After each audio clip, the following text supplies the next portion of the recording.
विद्युत चालक, इंग्लिश में कहेंगे इलेक्ट्रिक कंडक्टर।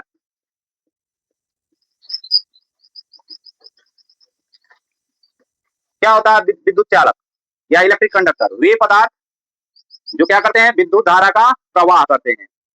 वे पदार्थ जो विद्युत धारा को एक स्थान से दूसरे स्थान तक प्रवाहित करने के कार्य करते हैं, उसको हम क्या कहते हैं, विद्युत चालक कहते हैं। क्या कहते हैं, विद्युत चालक कहते हैं, या इलेक्ट्रिक करंट इलेक्ट्रिक कंडक्टर कहते हैं, या इसी को सुचालक भी कहा जाता है। क्या कहा जाता है, सुचालक कहा जाता है। तो क्या लिखोगे, लिखते हुए रहिएगा, जो पदार्थ विद्युत धारा का प्रवाह करती है, विद्युत धारा को लिख लो, प्रवाहित करती है, प्रवाहित करती है, उसे विद्युत चालक या सुचालक कहते हैं। सुचालक कहते हैं। जैसे धातुएं व विद्युत अपघट्य का जली विलयन, विद्युत अपघट्य का जली विलयन। कंडक्टर क्या होता है, जिन पदार्थों में विद्युत धारा प्रवाहित करने की क्षमता पाई जाती है, उसको हम क्या कहते हैं, इलेक्ट्रिक कंडक्टर या विद्युत चालक कहते हैं, या सुचालक कहते हैं। छोटे क्लासेज में आप पढ़े होंगे, 9th वगैरह या 10th में कहीं ना कहीं इसके बारे में आपको चर्चा की गई होगी कि जिन पदार्थों में विद्युत धारा प्रवाहित करने की क्षमता होती है, उसी को क्या कहते हैं, विद्युत चालक कहते हैं, या उसी को सुचालक कहा जाता है। अब विद्युत चालक कौन होती है, तो धातुएं होती हैं, और दूसरा क्या होता है, विद्युत अपघट्य का जली विलयन होता है। क्या होता है, विद्युत अपघट्य का जली विलयन होता है। धातुएं मतलब जैसे गोल्ड हो गया, विद्युत की सबसे अच्छी सुचालक है। उसके बाद से चांदी है, उसके बाद से चांदी के बाद से आपका कॉपर होता है, कॉपर के बाद से एल्युमिनियम होती है, और एल्युमिनियम के बाद से लोहा होता है। ठीक है, ये क्या करती हैं, विद्युत के सबसे अच्छी चालक होती हैं। याद रखिए, एक तो धातुएं होती हैं, वो क्या करती है, विद्युत धारा को एक स्थान से दूसरे स्थान तक प्रवाहित करती हैं। दूसरा विद्युत अपघट्य, ये भी क्या होता है, इनका जली विलयन जो होता है वो क्या होता है, विद्युत धारा को प्रवाहित करता है। अब विद्युत अपघट्य क्या होता है, वे पदार्थ जो जल में घुलकर और आयनों में टूट जाता हो, वे पदार्थ जो जल में घुलकर क्या होता है, आयनों में टूट जाता हो, उसको हम क्या कहते हैं, विद्युत अपघट्य पदार्थ कहते हैं। और इन विद्युत अपघट्य पदार्थों का जली विलयन जो होता है, या घुलित अवस्था जो होती है, वही क्या करती है, विद्युत धारा को प्रवाहित करती है। जैसे विद्युत अपघट्य में अगर आपको लेना है तो आप NaCl ले सकते हो। क्या ले सकते हो, NaCl। अब NaCl में आप देखोगे तो Na और Cl के बीच में क्या होता है, एक बॉन्ड पाया जाता है। क्या पाया जाता है, जिससे हम क्या कहते हैं, वैद्युत आकर्षण बल कहते हैं, या आयनिक बंध कहते हैं।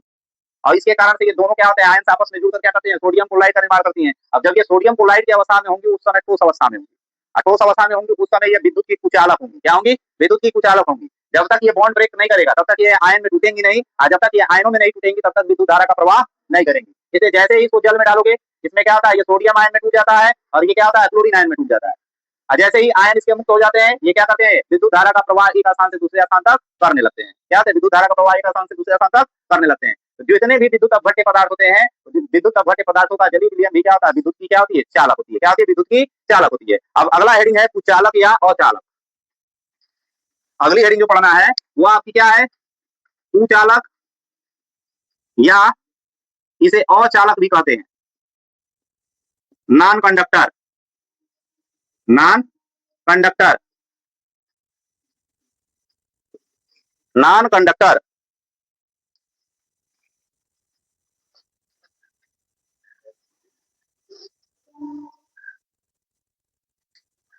देखें, नॉन कंडक्टर मतलब वे पदार्थ जो विद्युत धारा का क्या करती हैं, प्रवाह नहीं करती हैं, या वे पदार्थ जो विद्युत धारा प्रवाहित करने, जिसमें विद्युत धारा प्रवाहित करने की क्षमता नहीं पाई जाती है, उसे हम क्या कहते हैं, या तो कुचालक कहते हैं, नहीं तो अचालक कहते हैं। तो लिख लीजिए, वे पदार्थ, वे पदार्थ जिसमें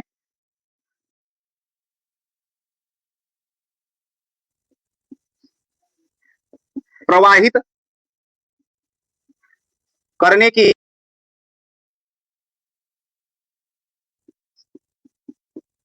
नहीं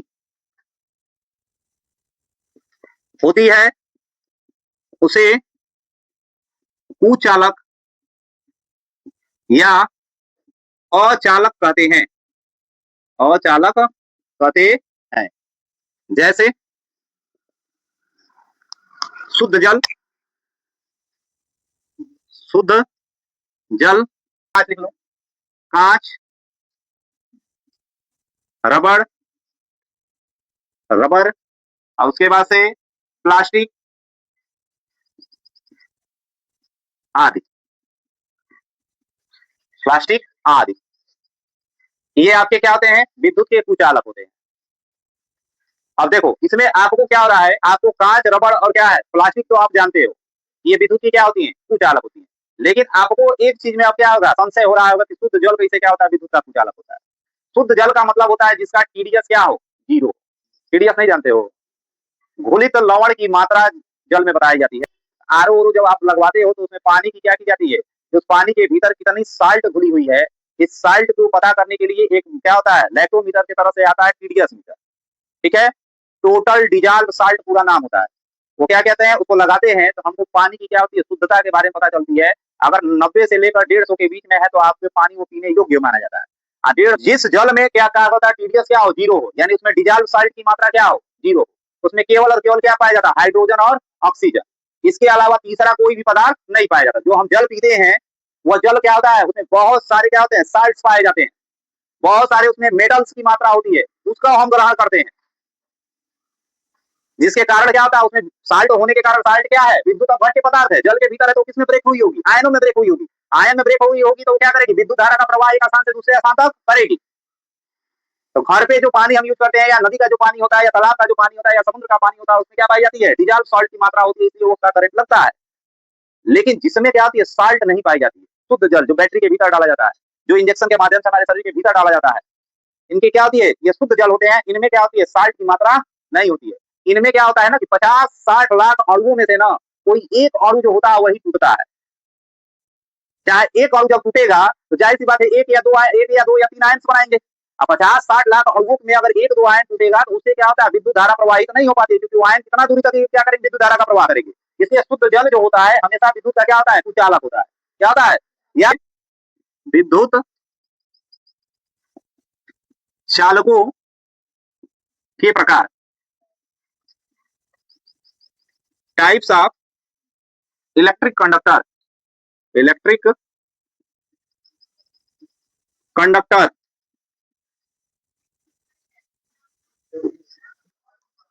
जो विद्युत चालक होते हैं ये दो प्रकार के होते हैं। विद्युत चालक कितने प्रकार के होंगे, दो प्रकार के। एक होगा धात्विक चालक, धात्विक चालक या उसी को धातु कहा जाता है, ठीक है, मेटालिक कंडक्टर या मेटल। और दूसरा आपका होता है विद्युत अपघटनीय चालक। क्या होता है, विद्युत अपघटनीय चालक। अब देखो दोनों में पहली बात की क्या लिखेंगे, विद्युत चालकों के प्रकार में दो प्रकार के होते हैं। कितने प्रकार के होते हैं, दो प्रकार के होते हैं। पहला इसमें कौन होगा, धात्विक चालक,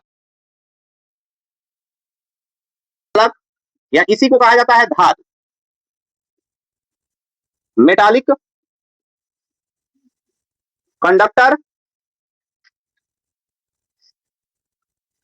कंडक्टर या इसी को कहते हैं मेटल।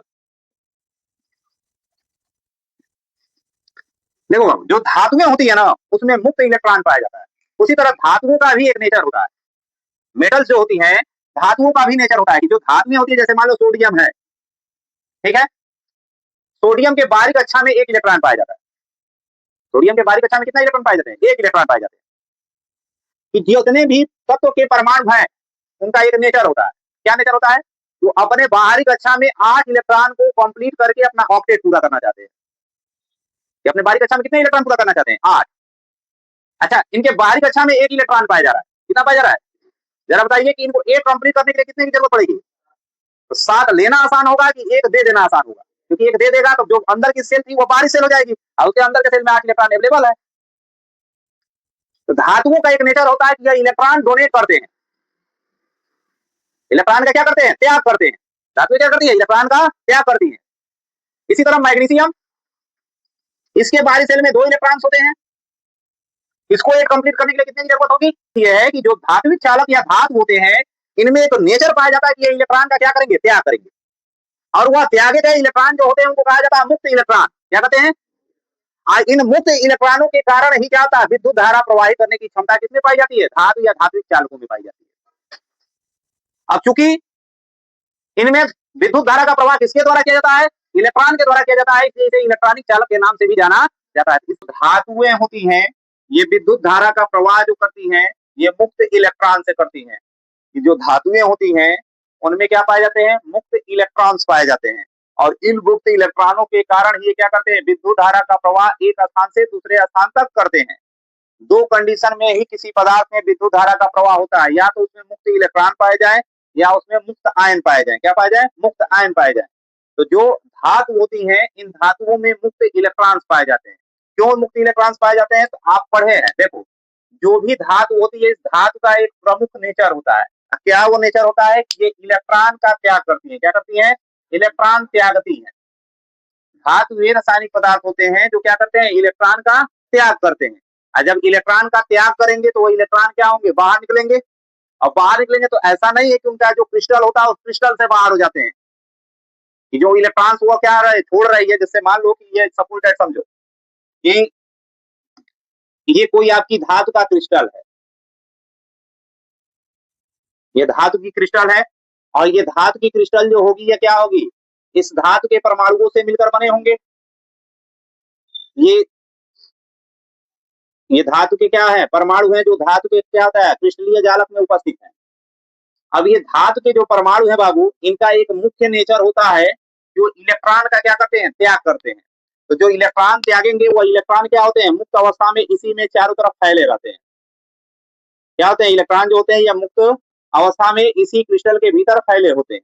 और इन मुक्त इलेक्ट्रॉन, जिसे हम मुक्त इलेक्ट्रॉन कहते हैं, इन्हीं मुक्त इलेक्ट्रॉनों के क्या होता है, माइग्रेशन से, इनके क्या होते हैं, चलने के कारण विद्युत आवेश जो होती है एक स्थान से दूसरे स्थान तक, जैसे आप मान लीजिए कि इसको, जो ये धातु है, इसको इधर से आप जोड़ दीजिए, किससे, किसी बैटरी से जोड़िए। सपोज दैट ये बैटरी का नेगेटिव चार्ज था और ये बैटरी का पॉजिटिव चार्ज है। जब आप जोड़ोगे बैटरी से इस धातु को, तो विद्युत धारा करंट क्या होती है, एक स्थान से दूसरे स्थान तक जाती है। करंट जाती है कि नहीं जाती है, कैसे जाएगी, ध्यान दें। जो ये मुक्त इलेक्ट्रॉन है, इन पर आवेश कैसा होगा, इलेक्ट्रॉनों पे आवेश कैसा होता है, निगेटिव। जैसे ही आप इसको बैटरी से जोड़ोगे, तो आप पढ़े होंगे, फर्स्ट ईयर में पढ़ाया जाता है कि जो अपोजिट चार्ज होता है ना, उसके तरफ आकर्षण होता है, और सेम चार्ज में क्या होता है, रिपल्सन होता है। सेम चार्ज वाले क्या होते हैं, एक दूसरे को क्या करते हैं, प्रतिकर्षित करते हैं। अपोजिट चार्ज जो होता है एक दूसरे को क्या करते हैं, आकर्षित करते हैं। तो जैसे ही आप इसको बैटरी से जोड़ोगे, तो ये जो फ्री इलेक्ट्रॉन है जिसके ऊपर निगेटिव चार्ज है, इसका यहाँ इस वाले इलेक्ट्रोड पर निगेटिव चार्ज होने के कारण ये इलेक्ट्रॉन कहाँ जाएंगे, ये इधर से क्या कहा जाएंगे, इलेक्ट्रॉन, ये इलेक्ट्रॉन मूव करेंगे किसके तरफ, पॉजिटिव चार्ज की तरफ। इलेक्ट्रॉन जिस दिशा में मूव करता है, विद्युत धारा जो होती है उसकी विपरीत दिशा में मूव करती है। तो विद्युत धारा जो होगी वो पॉजिटिव से किधर दौड़ेगी, निगेटिव की तरफ। तो धात्विक चालकों में चूंकि धातु का एक गुण होता है कि ये इलेक्ट्रॉन का त्याग करती है, और इस इलेक्ट्रॉन के त्याग करने के कारण इनके क्रिस्टल में बहुत सारे क्या होते हैं, मुक्त इलेक्ट्रॉन या फ्री इलेक्ट्रॉन्स पाए जाते हैं। और ये फ्री इलेक्ट्रॉन्स जब इस धातु के किसी भी क्रिस्टल को हम क्या करते हैं, इलेक्ट्रोडों से जोड़ते हैं, तो इलेक्ट्रॉन जो मुक्त इलेक्ट्रॉन होता है वो पॉजिटिव पोल्स के तरफ, या क्या होता है, एनोड के तरफ क्या होती है, आकर्षित होने लगती है।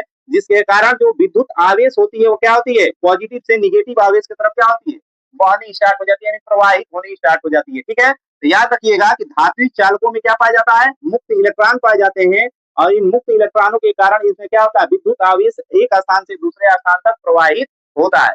चूंकि एक चीज और याद रखिए, चूंकि इन चालकों में क्या होता है कि विद्युत धारा का प्रवाह किसके द्वारा होता है, मुक्त इलेक्ट्रॉन से होता है, इसलिए धात्विक चालकों को इलेक्ट्रॉनिक चालक के नाम से भी जाना जाता है। परीक्षा में एक साल पूछा हुआ है कि इलेक्ट्रॉनिक चालक किसे कहते हैं। तो याद रखिएगा कि जो धात्विक चालक होते हैं उसमें विद्युत धारा का जो क्या होता है, क्या विद्युत आवेश का प्रवाह जो होता है मुक्त इलेक्ट्रॉनों के द्वारा होता है, इसलिए धात्विक चालक को ही इलेक्ट्रॉनिक चालक के नाम से जाना जाता है। सभी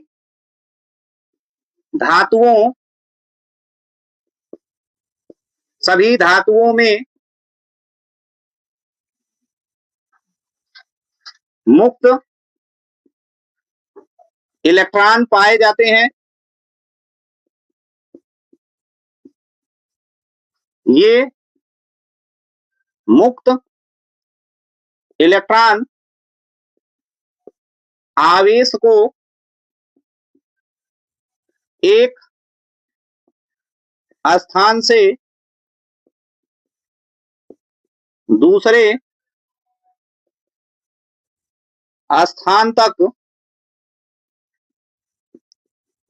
ले जाते हैं, ले जाते, इसलिए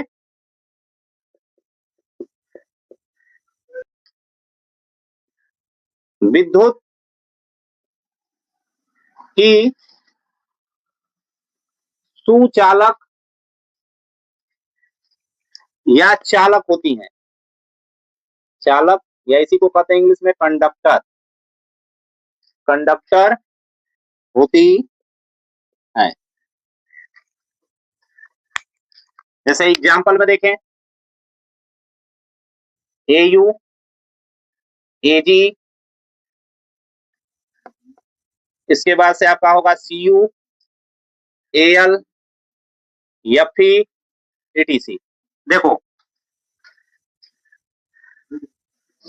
चूंकि ध्यान देंगे, चूंकि धातुओं में विद्युत धारा का प्रवाह, विद्युत धारा का प्रवाह मुक्त इलेक्ट्रॉन्स के द्वारा होता है, मुक्त इलेक्ट्रॉन के द्वारा होता है, इसलिए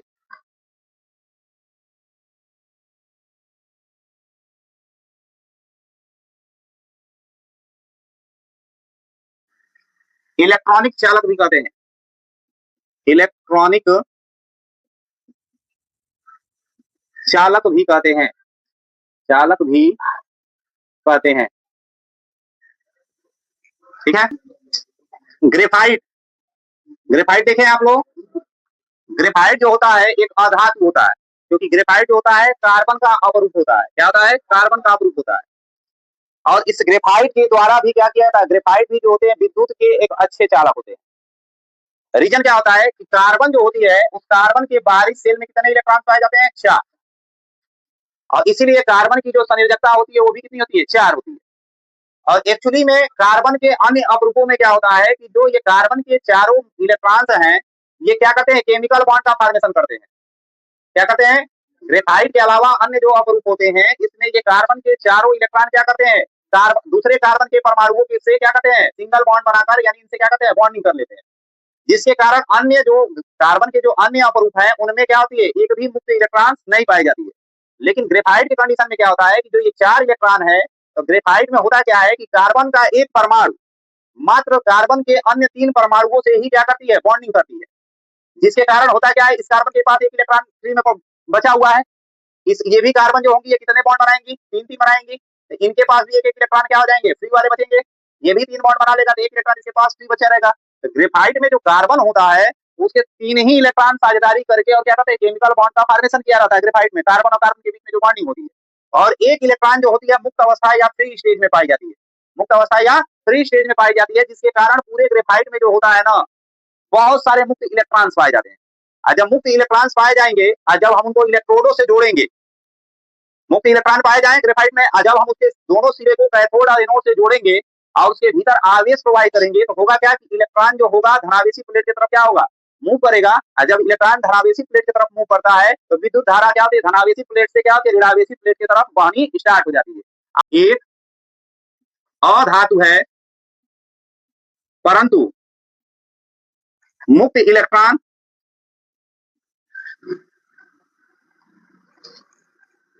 उपस्थित होने के कारण, उपस्थित होने के कारण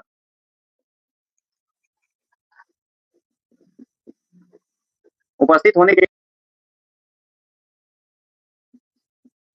धारा क्या है? विद्युत आवेश। यह विद्युत आवेश को प्रवाहित करती है। अतः ग्रेफाइट विद्युत के चालक होते हैं, विद्युत के चालक होते हैं।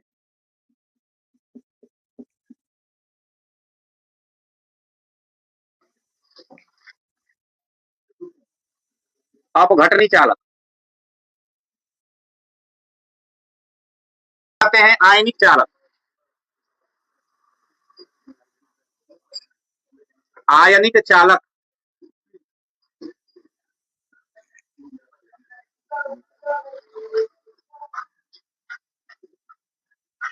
इलेक्ट्रोलाइटिक कंडक्टर या आयनिक कंडक्टर। आयनिक कंडक्टर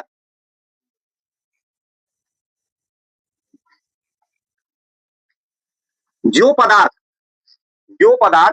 जल में घुलकर आयनों में टूट जाती है, जो पदार्थ जल में घुलकर आयनों में टूट जाती है, उन पदार्थों को कहते हैं विद्युत अपघट्य पदार्थ। क्या कहते हैं? विद्युत अपघट्य पदार्थ।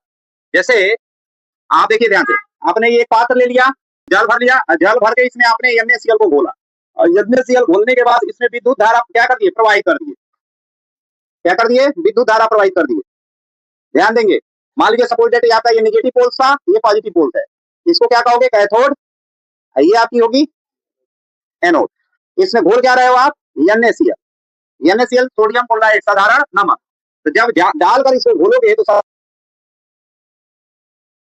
प्लस Cl माइनस में Na प्लस प्लस, तो बहुत सारे इसमें सोडियम के आयन बनेंगे और बहुत सारे इसमें क्लोरीन के आयन बनेंगे।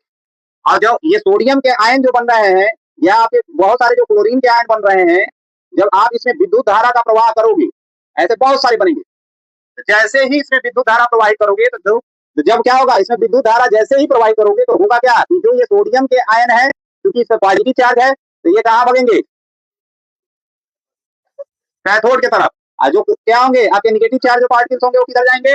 एनोड की तरफ।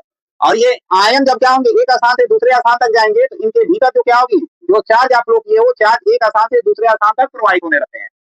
तो जो पदार्थ जल में घुलकर आयनों में टूटते हैं, उन पदार्थों को कहते हैं विद्युत अपघट्य पदार्थ। क्या कहते हैं? विद्युत अपघट्य पदार्थ या इलेक्ट्रोलाइट्स। इलेक्ट्रोलाइट्स, जो ये इलेक्ट्रोलाइट्स होते हैं, क्योंकि इसमें मुक्त आयंस पाए जाते हैं, और ये मुक्त आयंस जो होते हैं, ये क्या होते हैं? कैथोड और एनोड प्लेट की तरफ जब आकर्षित होते हैं, तो यह जो विद्युत धारा प्रवाहित की हो, विद्युत धारा को एक स्थान से दूसरे स्थान तक प्रवाहित करने का कार्य करते हैं। इसलिए कहा जाता है कि जितने भी विद्युत अपघट्य पदार्थ होते हैं, वो सब के सब जो होते हैं वो विद्युत के क्या होते हैं? चालक होते हैं। क्या होते हैं? विद्युत के चालक होते हैं। चूंकि विद्युत अपघट्य पदार्थ है, इसलिए इसे विद्युत अपघटनी चालक कहते हैं। या चूंकि यह आयंस में टूटते हैं और इनके आयंस ही विद्युत आवेश को क्या करती है? प्रवाहित करती है, इसलिए इसे आयनिक चालक के नाम से भी जाना जाता है। वो पदार्थ जल में घुलकर आयनों में टूट जाती है, जल में घुलकर आयनों में टूट जाती है,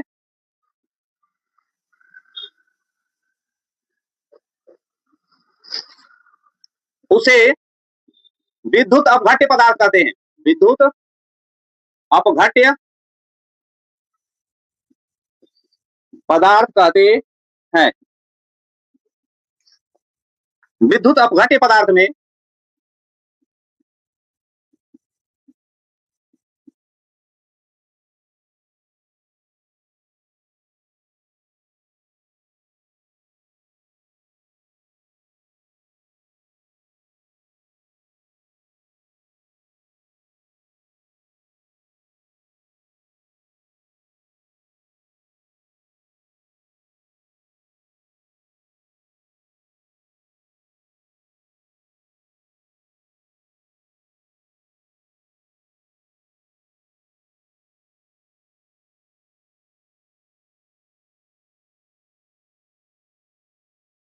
दो प्रकार के होते हैं। कितने प्रकार के होंगे? दो प्रकार के होते हैं कि जो आपके विद्युत अपघट्य पदार्थ होते हैं, ये कितने प्रकार के होते हैं? दो प्रकार के। पहला इसमें होगा प्रबल विद्युत अपघट्य पदार्थ। पहला क्या होगा? प्रबल विद्युत अपघट्य पदार्थ। Strong electrolytes, strong electrolytes.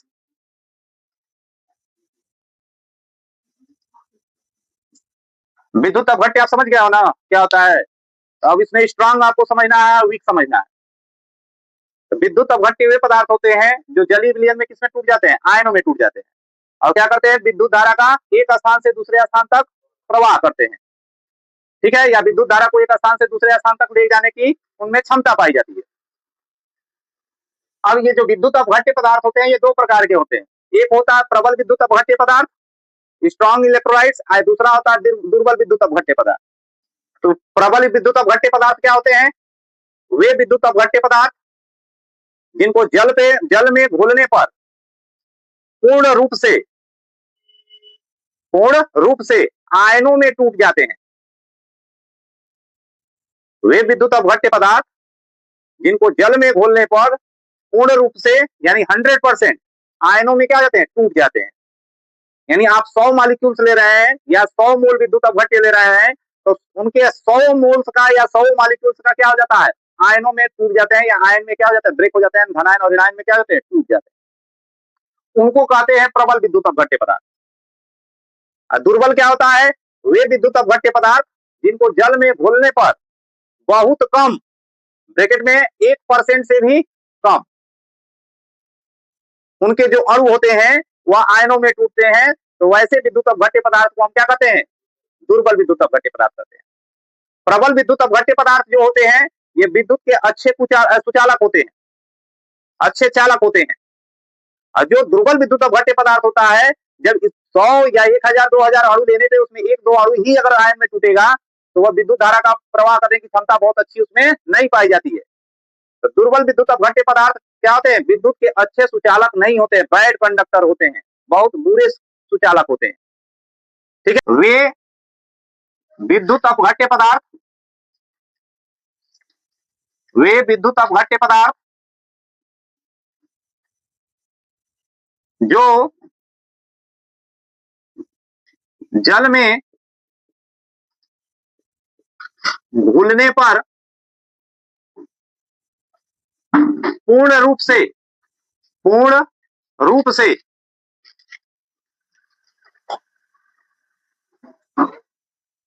Bracket में 100% आयनों में टूट जाते हैं, उन्हें प्रबल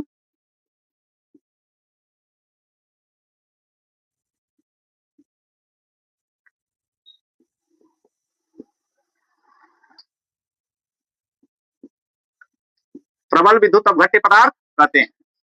यह 3 प्रकार के होते हैं।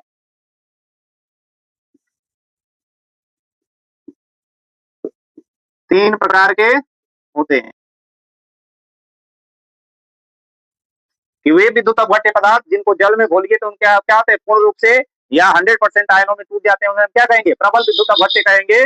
और ये कितने प्रकार के होंगे? 3 प्रकार के। पहला ए प्रबल अम्ल, प्रबल